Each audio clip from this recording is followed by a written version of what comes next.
هەڵبژاردن و وەهمی دیموکراسی بەکارهێنانی سندوقی دەنگدان بۆ شەرعیەتدانەوە بەدەسەڵات لە نووسینی عەزیز ڕەوف.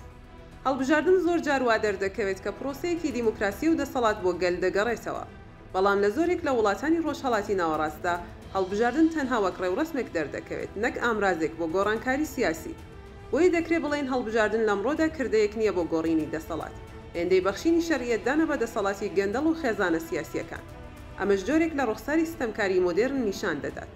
لەم جۆرە سیستەمانەدا هەڵبژاردن میکانیزمێک نییە بۆ لێپرسینەوەیان ئاڵوگۆڕی دەسەڵات، بەڵکو وەک ئامرازێک بۆ کۆنتڕۆڵکردن بەکاردێت، بە جۆرێک دیزاین کراون و وا دەردەخەن کە پرۆسەکە دیموکراسیە، لە کاتێکدا دڵنیایی دەدەن کە دەسەڵاتی ڕاستەقینە لە دەستی دەسەڵاتداران و خێزانە حکومڕانەکاندا دەمێنێتەوە. زانایانی سیاسی ئەم جۆرە ڕژێمانە وەک فۆرمەکانی ئۆتۆریتاریزمی هەڵبژاردن وەسف دەکەن. ئەمانە حکوومەتێکن کە هەڵبژاردن لە کێڵگەیەکدا ئەنجام دەدەن کە بەناوە زیاد لە پارت و قەوارەیەک هەیە، بەڵام بە شێوەیەک هەڵبژاردن ئەنجام دەدرێت کە کێبڕکەی ڕاستەقینە و ئاڵوگۆڕی دەسەڵات مەحاڵ بێت. ئەم سیستمانە پێوەرە دیموکراسیەکان بە شێوەیەکی سیستماتیک پێشێل دەکەن کە ناتوانرێت پیان بوترێت دیموکراسی. هەڵبژاردن ئەنجام دەدەن چونکە دەزانن تەنها نیمایشێکی سیمبولیە بۆ دووبارە شەرعیەتدانەوە. زۆر جاریش ئەنجامەکان پێشوەختە دیاری دەکەن و هەندێک کورسی بۆ کەمایەتی ئۆپۆزیسیۆن جێدەهێڵن. بۆ نمونە هەڵبژاردنەکان لەژێر دەسەڵاتی حوسنی موبارەک لە میسر و دابەشکردنی کورسیەکان بوو بۆ مانەوەی کورسیەکەی خۆی، نەک بۆ دەربڕینی ویستی هاوڵاتیان. بە هەمان شێوە سەرکردەکان لە وڵاتانی دوای یەکێتی سۆڤیەت و تەنانەت زۆرێک لە سەرکردەکان لە ڕۆژهەڵاتی ناوەڕاستدا کێبڕکەی کۆنتڕۆڵکراویان ئەنجام دەدا بۆ بەهێزکردنی دەسەڵاتیان، لە کاتێکدا دیمەنێکی فرەیی بە هەڵبژاردنەکە دەدەن و وانیشان دەدەن زیاد لە هێزێک لە کێبڕکێدایە. لەوە هادووخێکدا هەڵبژاردن دەبێتە ڕێوڕسم، نەک ئاڵوگۆڕ لە کورسی دەسەڵات. لە زۆرێک لە کۆمەڵگاکاندا دەسەڵات لەگەڵ خزمایەتی و عەشیرەتدا تێکەڵ دەبێت. دەسەڵاتی سیاسی لە ڕێگەی خوێنەوە دەگوازرێتەوە و خێزانەکان باڵادەستن بەسەر هەردوو دامەزراوەکانی دەوڵەت و ئابووریدا. هەڵبژاردنەکان لەم چوارچێوانەدا بۆ ئەوە دیزاین نەکراون کە دەسەڵاتی بنەماڵەیی سنووردار بکەن، بەڵکو بۆ ئەوەی پیرۆزیان بکەن و بیان هێڵنەوە.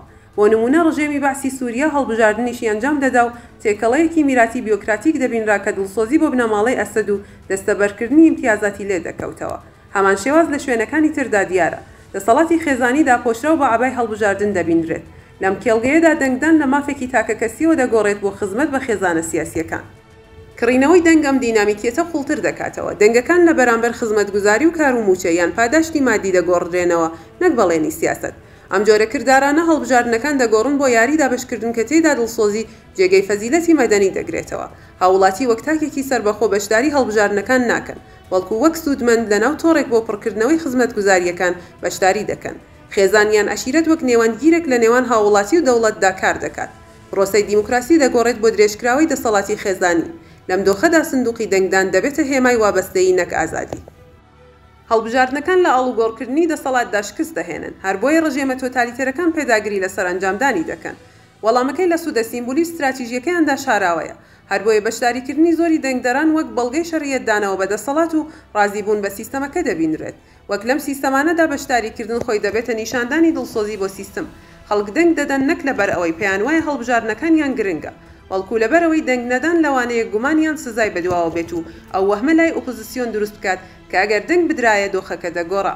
هەر بۆیە دەنگدان لەوەها سیستەمێکدا هیچ بەهایەکی نەماوە جگە لە شەرعیەتدانەوە بەدەسەڵات. بۆشایی نێوان هەڵبژاردن و ناوەڕۆکی ڕاستەقینەی دیموکراسی خەیرانێکی بنەڕەتی بەدوای خۆیدا دەهێنێت. دیموکراسی ڕاستەقینە پێویستی بە کێبڕکێ و ئازادیە مەدەنیەکان و لێپرسینەوە هەیە. لە سیستەمە تۆتالیتارەکاندا ئەم پێشمەرجانە بە شێوەیەکی سیستماتیک لەناو براون. هەر بۆیە ئەم جۆرە ڕژێمانە دامەزراوە دیموکراسیەکان بەکار ناهێنن بۆ ئازادی و ئاڵوگۆڕی دەسەڵات، بەڵکو بەکاری دەهێنن بۆ کۆتایی هێنان بە ڕۆڵی ڕاستەقینەی پەرلەمان. لەوە هادۆخێکیشدا هەڵبژاردن خۆی دەبێتە ئامرازێک بۆ کۆنتڕۆڵکردن. کاتێک هاوڵاتیان وا هەست دەکەن دەنگەکانیان کاریگەری نەماوە، ئیدی بێباوەڕی سیاسی بڵاو دەبێتەوە.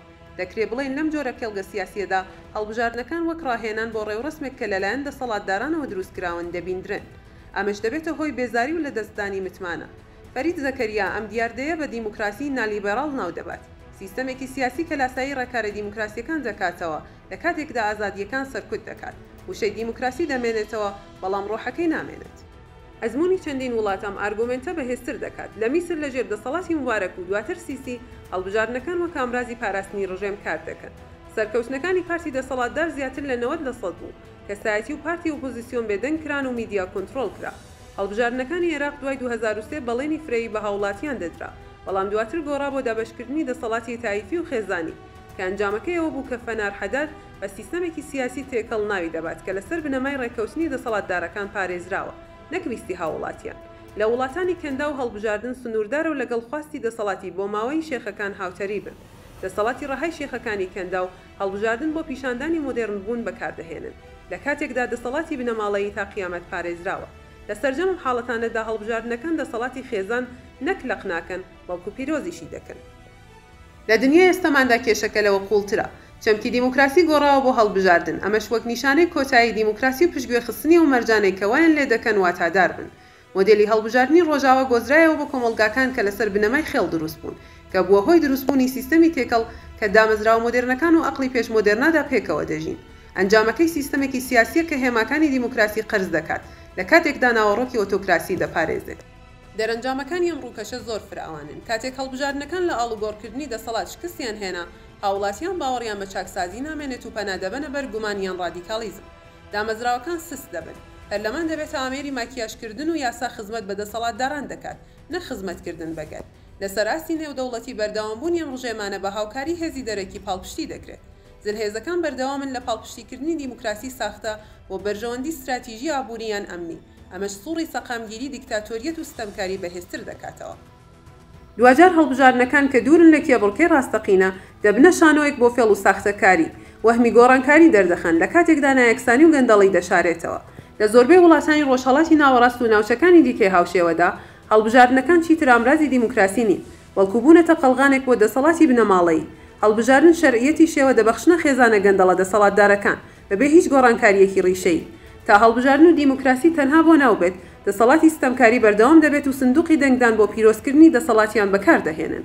دیموکراسی ڕاستەقینە زۆر زیاترە لە دەنگدان. تا هەڵبژاردن نەبێت ئامرازێک بۆ ئاڵوگۆڕی دەسەڵات، ئەوا کردەی هەڵبژاردن وەک ڕێوڕسم و وەک شانۆیەک بۆ مانەوەی دەسەڵات دەمێنێتەوە.